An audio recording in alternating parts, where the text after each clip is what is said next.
Hello and welcome to my channel.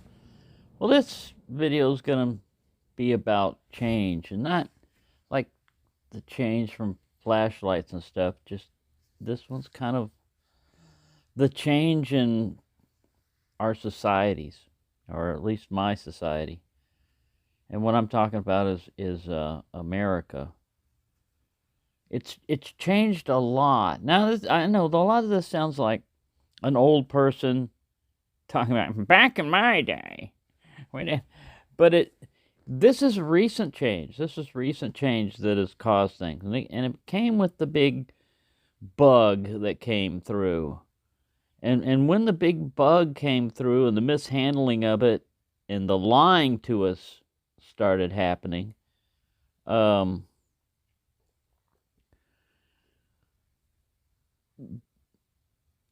them whatever you want to call them. The powers that be, mommy and daddy, whoever they think they are, decided this is what we're going to do to society to prevent this from affecting everyone.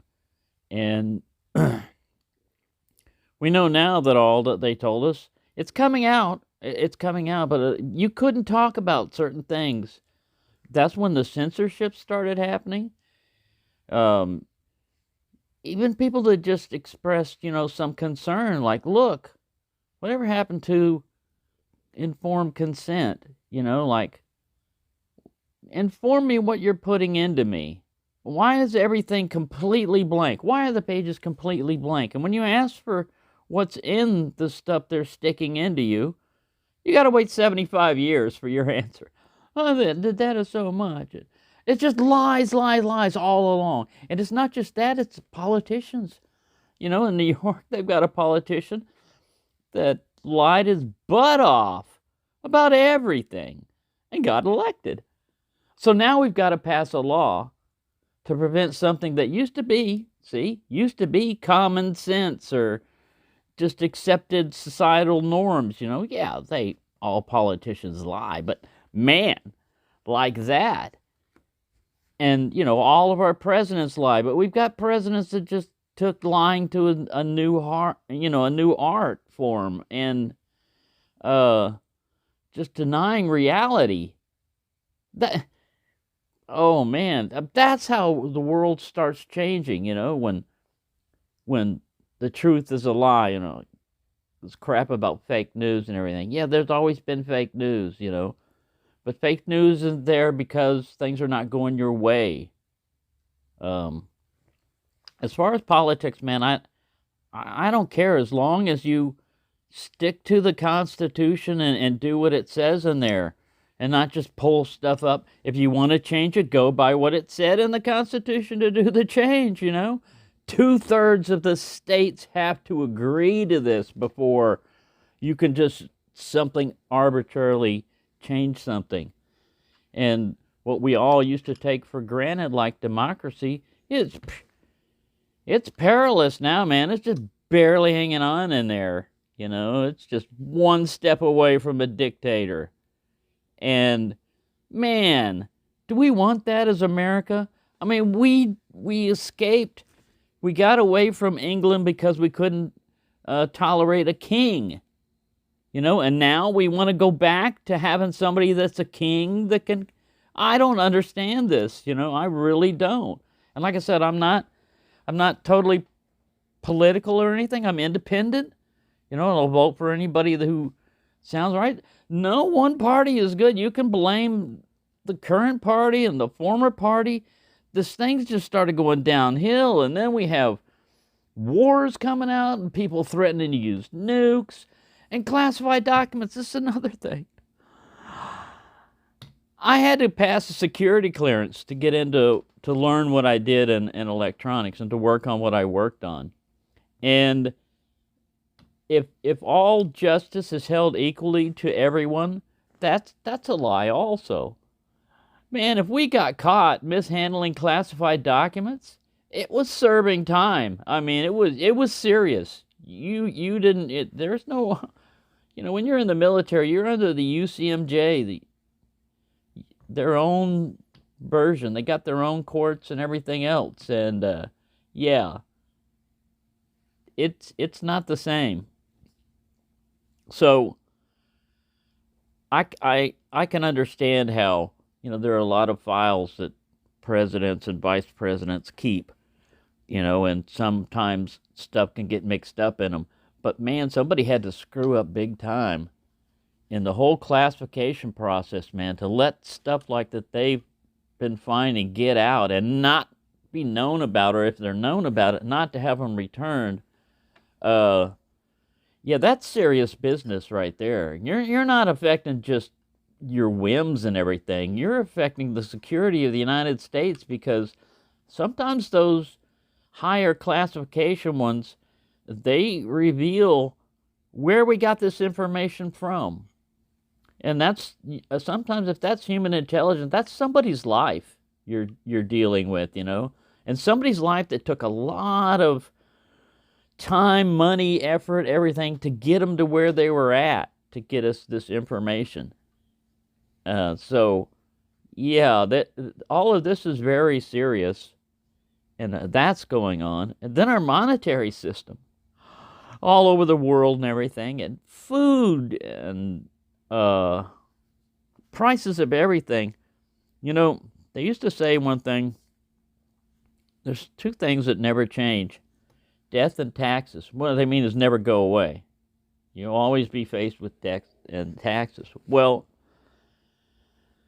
inflation is a hidden tax, because if inflation is going crazy and your wages can't keep up with it, then your money is worth less every day. Every time, you wait a week, it's worth just a little bit less than it was before. If you got a lot of money socked away, you'll see it go away faster, bigger chunks. Instead of $1 or $2, it's thousands of dollars go away. Now I know the U.S. went off the gold standard in 1971, and after that, there was nothing really preventing the banks from printing as much as they want, and they have. So the national debt in the United States is over 30 trillion. You can't even count to 1 trillion in your life if you start from one. So that's a lot of money. And now they're talking about, the one party is talking about cutting Social Security. Man, of all the things you don't want to cut, it's things that you already promised people. You said, here, this is your retirement account. You got to pay all your life. You could have put it in something else and potentially gained a lot more money, but no, we're going to keep it for you. And everything was fine with that. They actually had excess money in this until they decided, you know what? Why should we leave all that money just sitting there when we can spend it? And so Congress allowed them to tap that and throw it into the general fund. So now the money they collected was just like any other tax. It wasn't going to your retirement. It was going to the general fund. And they were saying, oh, we'll protect it. And now they're shuffling around and lying about it. So, no, that's not something you should mess around with. Don't privatize this. Why everything got to be privatized? I'm not a communist, but Social Security really helps out because it's like a forced savings account, so that even if you screw up or if things happen, like I had a good retirement account set aside, but I got laid off from a job that it didn't look like I would get laid off from because of my skills and everything else and the length of time that I had been in there. But as we know, China was involved, and it was because not China took over America. It's because American corporations passed legislation that allowed stuff for them to move their manufacturing over to China. And then there was a bunch of layoffs of Americans. And who did this to us? Other Americans. So all this xenophobia, I don't like the Chinese government. But the Chinese people are just like any other people around you. They have the same kind of blood. They're ethnic features may be different. They may eat different food. They may speak different language, but they're a human being as a species. And I don't think they're all hate America, as the Chinese people. That's just their government. And it's not so easy to change a government, especially if you've been under one. But anyway, so yeah, that's my just rant about change and what's going on and everything. And all I can say about that is get enjoyment where you can. Uh, be prepared for things to just change and adapt with it. It's kind of like you can be a stick or a rock in the water and think, all right, I'm safe, and then a flood comes along and other things run into you, and if you can't move with the flow, you're going to get knocked over. I don't know no matter how strong you are or everything. So you just basically, there's nothing we can really teach you about this. If you've gotten through life in hard times before, you can probably get through what's going to come up ahead. But if you're not prepared for the most simple things to happen, like power being off for longer than you expected, or floods to happen, natural disasters, or I'm not prepared for a lot of this stuff. I can't tell you, what to do. If they would have caught me when I was in my 20s or 30s, like right after I got out of the service, yeah, I was prepared for almost anything. I had all kinds. I still wasn't prepared for probably what would have happened, but as far as like everything else, I was really into that. And then I realized that that took a lot of my money to prepare and everything. Basically, I was buying, besides what I normally used, I would take two more and set it aside. And then I would stock up other things. And it's just like collecting. You can go crazy with stockpiling too.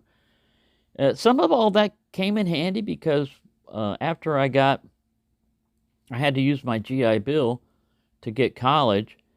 And so I quit my job and tried to just go on GI Bill. And that was only like $400 a month. And it was basically covering just books and tuition. And fortunately, I had to set aside some gold and silver that I had to sell for a few months until I got my degree. By that time, it was getting bad. I had gotten my 2-year degree, and I decided that's enough. I need food more than I need more books, and so I stopped and went and got a job, and went on from there. I never did exercise the full 4 years of college that was, supposedly given to me, but I did get an associate out of it, so I got something out of it. But anyway, yeah, that's all I can say on this. It's just a ram. I was just thinking about, just watching the news, and presidents and vice presidents are getting caught with classified documents and stuff, and I thought, man, this world has really changed a lot. In a way, it hasn't, because the rich and the powerful are gonna have their own set of rules and their own set of procedures. They're gonna get preferential treatment. That's just the way it is, all over the world. If you've got money and you've got power and influence, you operate under a separate set of rules from everyone else. Life is much different for you, much easier, much simpler. Anything's in your way, it can usually be solved with money or promise of money. But, oh well. All right, I ramble on it. Like I said, I don't normally talk about politics and stuff like this, but who knows? Everybody's going so crazy. What I say, who knows what can happen? Our future is uncertain. And I don't like this doom and gloom type of stuff. That's why I like to have an escape, like knives or flashlights or dinosaurs or something, kind of where you can just escape and go back to when times were simpler, things were easier to figure on. Light comes on, light goes off, knife opens, knife closes, it cuts, does it not cut, pretty simple things to figure out. These complicated things going behind the scenes, all I can say is we as human beings don't need overseers, like World Economic Forum and stuff like that. We don't need these guys sitting there, the rich and the powerful, deciding what we can do to save the earth. Hey, how about asking us?